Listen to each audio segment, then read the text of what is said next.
नमस्कार दोस्तों।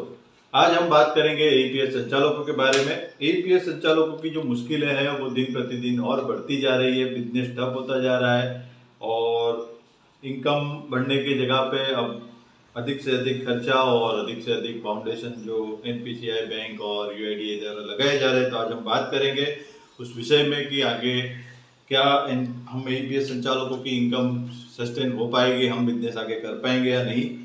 तो इसके पीछे बहुत सारे रीजन होंगे जो कि एनपीसीआई बैंक और यूआईडीएआई द्वारा उसको देखा गया है।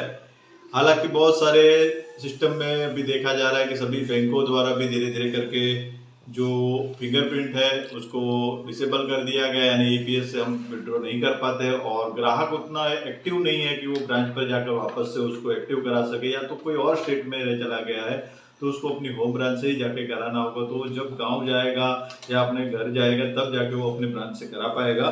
तो ऐसे ग्राहकों का भी अभी धीरे धीरे ट्रांजैक्शन होना बंद हो गया है। हालांकि हम बात करें कि हम जो बीसी है, जो बैंक ऑफ बड़ौदा के बीसी, हम खुद जो अपना अकाउंट ओपन करते हैं उसमें भी हम एईपीएस से ट्रांजैक्शन नहीं कर पाते हैं। तो आज हम जैसे बात करते हैं एईपीएस संचालकों की, तो एनपीसीआई द्वारा ये जो सब नए नए नियम लागू किए गए हैं, ये एनपीसीआई बैंक और यूआईडी द्वारा, तो बहुत से ऐसे नियम हैं जिसके बारे में आज हम बात करेंगे। सबसे पहले तो आईआईबीएफ का सर्टिफिकेट आपको लेना अति आवश्यक है।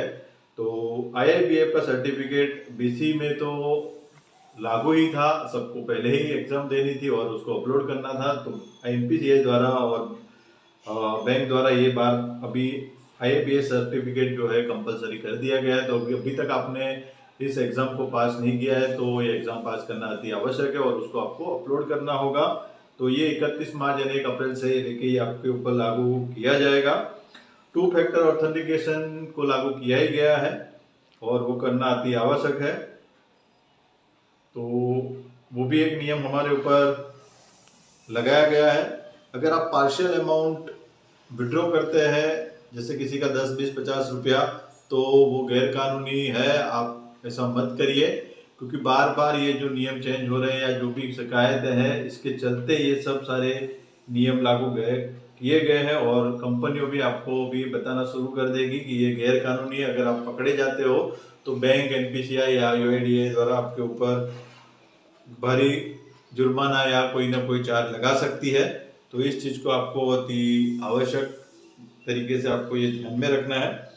दूसरी महत्वपूर्ण बात यह है कि पर ट्रांजैक्शन आपको ऑथेंटिकेशन करना है, यानी कि सुबह में अगर कर दिया और फिर पूरे दिन कहीं चले गए किसी और को देके, तो वो सारी सिस्टम तो बंद ही हो चुकी है।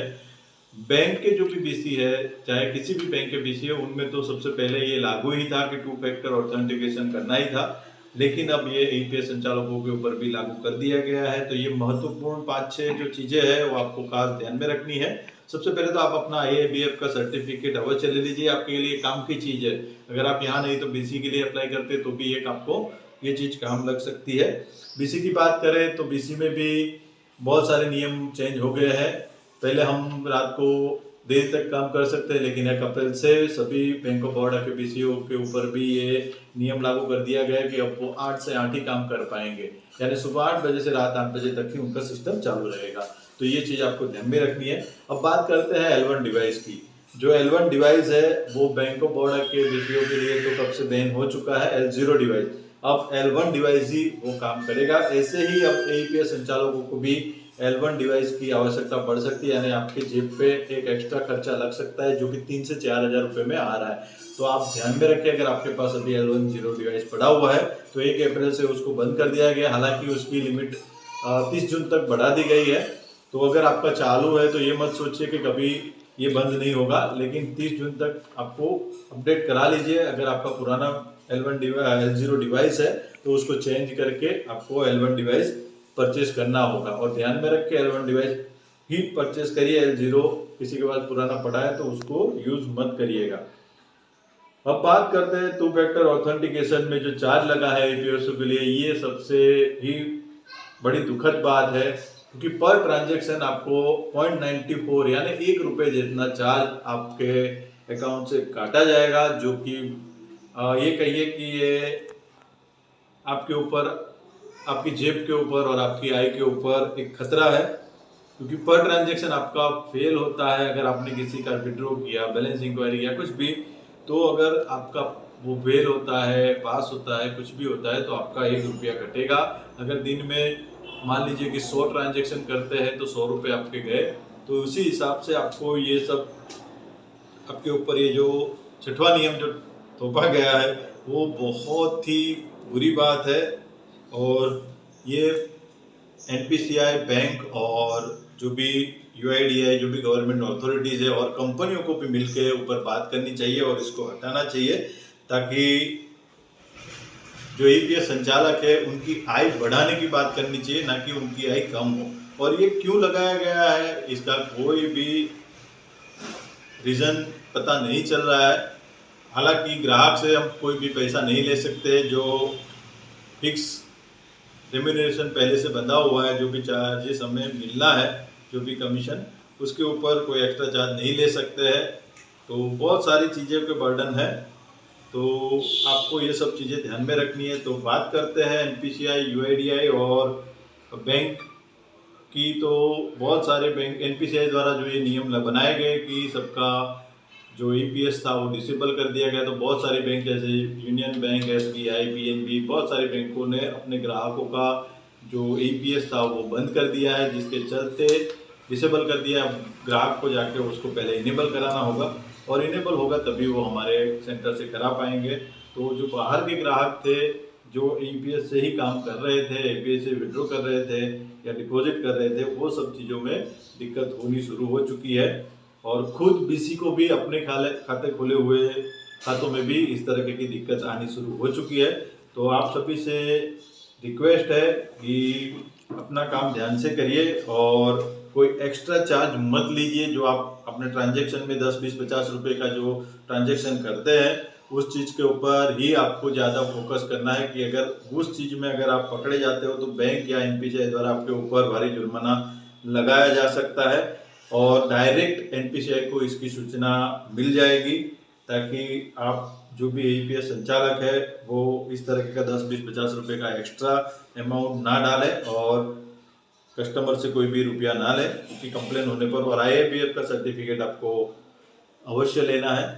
तो आशा करता हूँ हमारा ये वीडियो आपको जानकारी के लिए अच्छा लगा होगा। वीडियो अच्छा लगा हो तो लाइक करिए, शेयर करिए, अन्य ग्रुपों में डालिए ताकि उनको भी जानकारी मिले। तो ये तो 2 फैक्टर ऑथेंटिकेशन पे जो चार्ज लगा है वो चार्ज को आपको ध्यान में रखना है।